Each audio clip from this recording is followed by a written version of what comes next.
बहुत ही आक्रामक तरीके से पुलिस वाले सिविल ड्रेस में स्टेज पर चढ़ना शुरू कर देते हैं। सफेद चादरों से पूरे स्टेज को ढांकने की कोशिश की गई, इसलिए ताकि जनता ये ना देख सके कि किस बर्बरता से सोनम सर को वहाँ पे ट्रीट किया जा रहा था। ना रहम दिखाया, ना सरकार ने रहम दिखाया। घसीटते हुए हमारी नजरों के सामने से उनको यहाँ पर लेकर के गए। जो भी साथी वहाँ पर थे उनके साथ मारपीट की गई, कुछ के कपड़े भी फाड़ दिए गए। ये आज जो हमने जंतर मंतर पे होते हुए देखा है, मुझे लगता है बहुत ही शर्मनाक है कि अब बहुत अति हो चुकी है सरकार की तरफ से इतना बड़ा क्रैकडाउन। यही दिखाता है कि सरकार डर गई है और वो किसी भी तरीके से इस मूवमेंट को खत्म करने पे तुली। लेकिन अगर वो यही सोचते हैं कि सोनम सर के यहाँ हटाए जाने से यहाँ पर चल रहा आंदोलन खत्म हो जाएगा, तो सरकार इस गलतफहमी में ना रहे। और जो मार्च का कॉल दिया गया है 20 तारीख को, तब भी हमें आशंका है कि हमें अरेस्ट किया जा सकता है, डिटेन किया जा सकता है, जेलों में डाला जा सकता है, क्योंकि यही भाजपा सरकार का ट्रेडिशन रहा है। इसके हम पूरी तरीके से तैयार हैं कि अब यहाँ से हमें एक कदम भी पीछे नहीं हटाना है। इस आंदोलन को हम संसद तक भी लेकर जाएंगे और हमारा नारा जो है कि धर्मेंद्र प्रधान इस्तीफा दे, ये यहाँ से अब संसद की गलियों तक, संसद की दीवारों तक, संसद के हॉल तक भी पहुँचना चाहिए। मेरे साथ जिस खास मेहमान को आप देख रहे हैं, आप लगातार देखेंगे हंगर स्ट्राइक पे बैठी हैं, बेबाक, मजबूत और आत्मविश्वास से भरी हुई हैं। दानिश मेरे साथ हैं, उन्हीं से जानेंगे कि आज जिस तरीके से सोनम वांगचुक को हटाया गया, उनको खुद हटाने का प्रयास किया गया, इसको लेकर क्या रवैया है और किस तरफ प्रदर्शन का रुख जाने वाला है, क्या कहेंगी? पहले तो आपकी हिम्मत को सलाम। मुझे लगता है कि इतनी ज़्यादा टेम्परेचर में बैठना नॉट इजी। क्या कहेंगे जिस तरीके से सोनम वांगचुक को हटा दिया, आप लोगों को कभी भी हटाया जा सकता है? जी बिल्कुल, आज बहुत ही सरप्राइजिंग था हमारे लिए कि जब सुबह 7 बजे के लगभग हमने देखा कि पुलिस वाले धीरे धीरे करके बहुत बड़ी तादाद में अंदर घुसना शुरू करते हैं और उसके बाद अचानक से यहाँ की बैरिकेडिंग हटा दी जाती है और बहुत ही आक्रामक तरीके से पुलिस वाले सिविल ड्रेस में स्टेज पर चढ़ना शुरू कर देते हैं। और तब यहाँ पे जितने भी वॉलंटियर्स मौजूद थे वो उन्हें रोकने का प्रयास करते हैं, जिसमें जो भी साथी वहाँ पर थे उनके साथ मारपीट की गई, कुछ के कपड़े भी फाड़ दिए गए। और फिर हमने देखा कि किस तरीके से सफ़ेद चादरों से पूरे स्टेज को ढांकने की कोशिश की गई, इसलिए ताकि जनता ये ना देख सके कि किस बर्बरता से सोनम सर को वहाँ पे ट्रीट किया जा रहा था। वो व्यक्ति जो पिछले 21 दिनों से हंगर स्ट्राइक पे बैठा हुआ है, उनका शारीरिक स्थिति इतनी खराब थी, वो इतने कमज़ोर हो गए थे, तब भी पुलिस ने ना रहम दिखाया, ना सरकार ने रहम दिखाया। घसीटते हुए हमारी नज़रों के सामने से उनको यहाँ पर लेकर के गए। और यही नहीं, हमारे जो साथी यहाँ पर हंगर स्ट्राइक पे बैठे हुए हैं, जिसमें नेहा है, मनीषा और आमीन है, इनको भी यहाँ से हटाने की कोशिश की गई। लेकिन चूंकि यहाँ पे बड़ी संख्या में छात्र मौजूद थे, तो ह्यूमन चेन बनाकर हमने पुलिस को रोका, तभी साथी अभी भी यहाँ पर डटे हुए हैं। तो ये आज जो हमने जंतर मंतर पे होते हुए देखा है, मुझे लगता है बहुत ही शर्मनाक है। पर्सनली मैं अपने अंदर बहुत ही आक्रोश महसूस कर रही हूँ कि जो सरकार जो हमारी बात सुनने को राजी नहीं है, अब वो इतना स्तर तक गिर चुकी है कि अब वो इतनी बर्बरता पे उतर आई है। और जो आंदोलन इस देश में चल रहा है इतने समय से, मुझे लगता है कि अब बहुत अति हो चुकी है सरकार की तरफ से इतना बड़ा क्रैकडाउन। यही दिखाता है कि सरकार डर गई है और वो किसी भी तरीके से इस मूवमेंट को खत्म करने पे तुली हुई है। तो देखिए, दानिश है, लगातार भूख हड़ताल पर बैठी हैं, पेपर लीक के खिलाफ लगातार सड़कों पर डटे हुए हैं। हम पहले ही दानिश को सुन रहे थे और फिर उनसे सवाल लेंगे कि सरकार का जो तानाशाही रवैया है वो कब तक इस आंदोलन को चलने देगा, क्योंकि जब शिक्षक को ही वो इस तरीके से बर्बरता के साथ उठा ले रहे हैं, तो छात्रों को कब तक भूख हड़ताल करने देंगे? क्या कहेंगे मैम? शिक्षक और आप देख सकते हैं साइंटिस्ट की ये हालत है, तो छात्रों की क्या हालत होगी? देखिए, ये तो हमने भाजपा सरकार जब से इस देश में सत्ता में आई है, हम लगातार देख रहे हैं कि कोई भी जनवादी आंदोलन इस देश में पनपता है तो हर बार तरह तरह के हथकंडे अपनाए जाते हैं कि किसी न किसी तरह से उस आंदोलन को कुचल दिया जाए। यही हमने किसान आंदोलन में देखा, मजदूरों के आंदोलन में देखा, इसी जंतर मंतर पे जब महिला रेस्टर्स बैठे थे उनके आंदोलन में भी हम यही देख रहे हैं।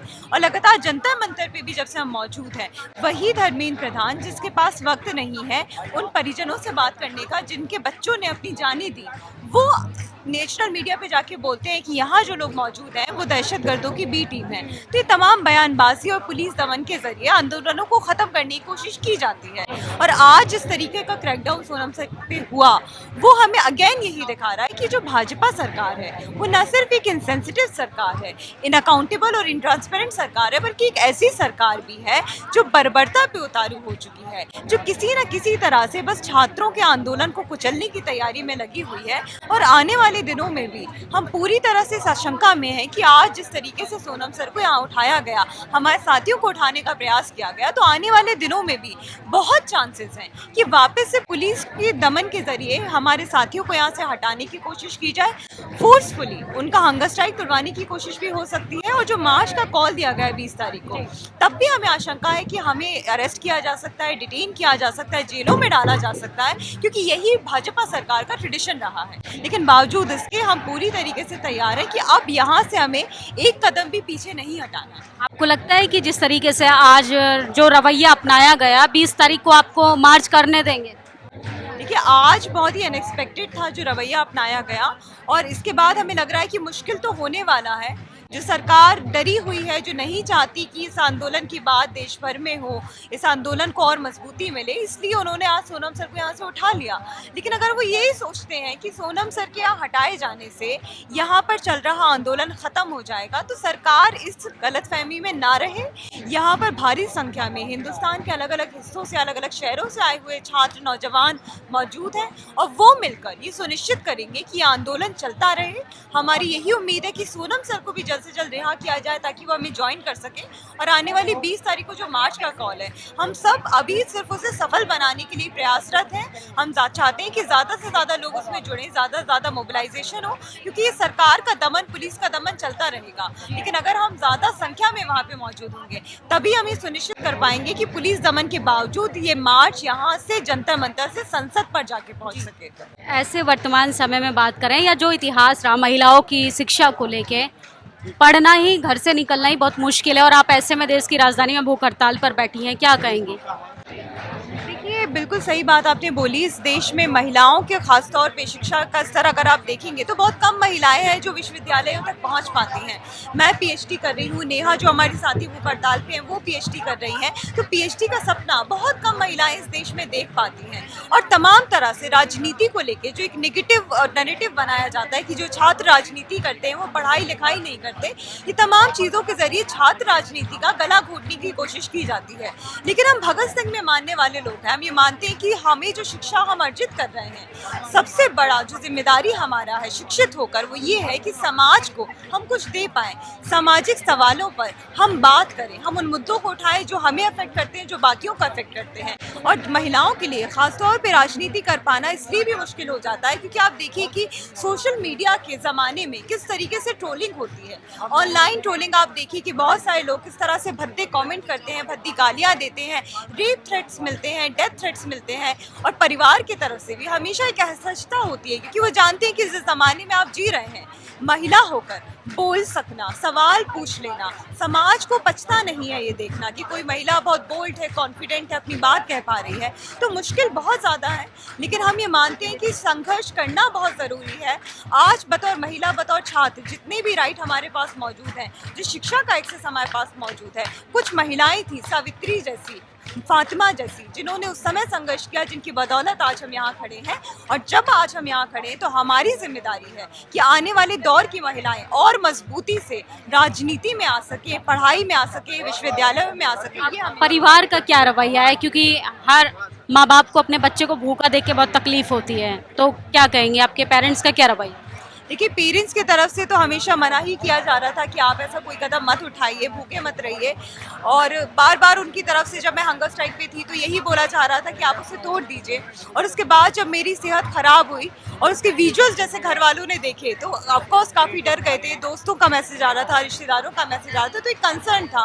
और एक कंसर्न इसलिए भी था क्योंकि मैं एक मुस्लिम परिवार से आती हूँ और जिस तरीके से इस्लामोफोबिया इस देश भर में फैला हुआ है, हमारे सामने उमर शर्जील जैसे एग्जाम्पल्स मौजूद हैं जिनको सरकार 6-6 साल तक जेल के अंदर डाल के रखती है, चार्जशीट भी दाखिल नहीं करती, ट्रायल भी शुरू नहीं करती। तो एक वो भी नैरेटिव है कि आप बतौर महिला बहुत मुश्किल होगा आपके लिए, बतौर मुस्लिम महिला चीज़ें और मुश्किल हो जाएंगी। तो ये डर का माहौल घर में भी है, मेरे शहर में भी है। तो उसकी वजह से परिवार नहीं चाहता था कि मैं बैठूँ, लेकिन फिर भी मैं यहाँ पे बैठी और आज भी यहाँ मैं मौजूद हूँ। तो अपने साथियों के साथ के लिए यहाँ पे मौजूद हूँ, शिक्षा के क्षेत्र में बेहतरी की लड़ाई में अपना सहयोग देने के लिए यहाँ पे खड़ी हूँ। एक आखिरी सवाल लेंगे, 20 तारीख को लेके क्या मैसेज देना चाहती हैं देश की आवाम?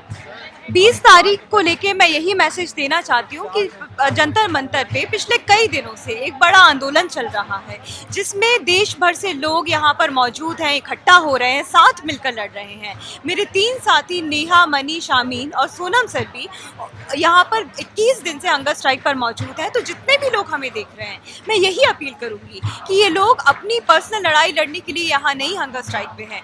ये इस देश में शिक्षा की लड़ाई लड़ रहे हैं, देश का भविष्य बचाने की लड़ाई लड़ रहे हैं। और आज हम सबकी जिम्मेदारी है कि इस आंदोलन को हम मजबूत करें और आने वाली जनरेशन्स के लिए एक बेहतर भविष्य, एक बेहतर हिंदुस्तान को छोड़कर जाएं। इसलिए मैं यही उम्मीद करूंगी कि आप लोग आने वाले 20 तारीख के मार्च में बड़ी संख्या में जंतर मंतर पे आएंगे और जो आंदोलन यहाँ जंतर मंतर की सड़कों पर चल रहा है, इस आंदोलन को हम संसद तक भी लेकर जाएंगे। और हमारा नारा जो है कि धर्मेंद्र प्रधान इस्तीफा दे, ये यहाँ से अब संसद की गलियों तक, संसद की दीवारों तक, संसद के हॉल तक भी गूंजना चाहिए। तो ये थी आप बेबाक और अंदर से ताकतवर महिला को सुन रहे थे। बच्ची गए, महिला गए। आप इनके साथ साथ नेहा को भी देख सकते हैं। नेहा की भी तबीयत लगातार ख़राब होती जा रही है। दानिश खुद हॉस्पिटल होकर आई हैं। कई बार तबीयत उनकी भी गंभीर रूप से काफ़ी ज़्यादा ख़राब हो चुकी है। लेकिन सवाल वही है, जब तक इस्तीफ़ा नहीं होगा तब तक छात्र जो हैं वो हार मानने वाले नहीं है। बाकी आप लोगों की क्या प्रतिक्रिया, अपनी राय ज़रूर दीजिएगा। शुक्रिया। नेशनल दस्तक की आपसे गुजारिश है कि अगर इसको बचाना चाहते हैं तो नेशनल दस्तक को सब्सक्राइब करने के लिए रेड कलर के सब्सक्राइब बटन को दबाएं, फिर बेल आइकन की घंटी दबाएं। नेशनल दस्तक को बचाने के लिए बहुत जरूरी है कि हर खबर को शेयर करें, लाइक करें, कमेंट जरूर करें।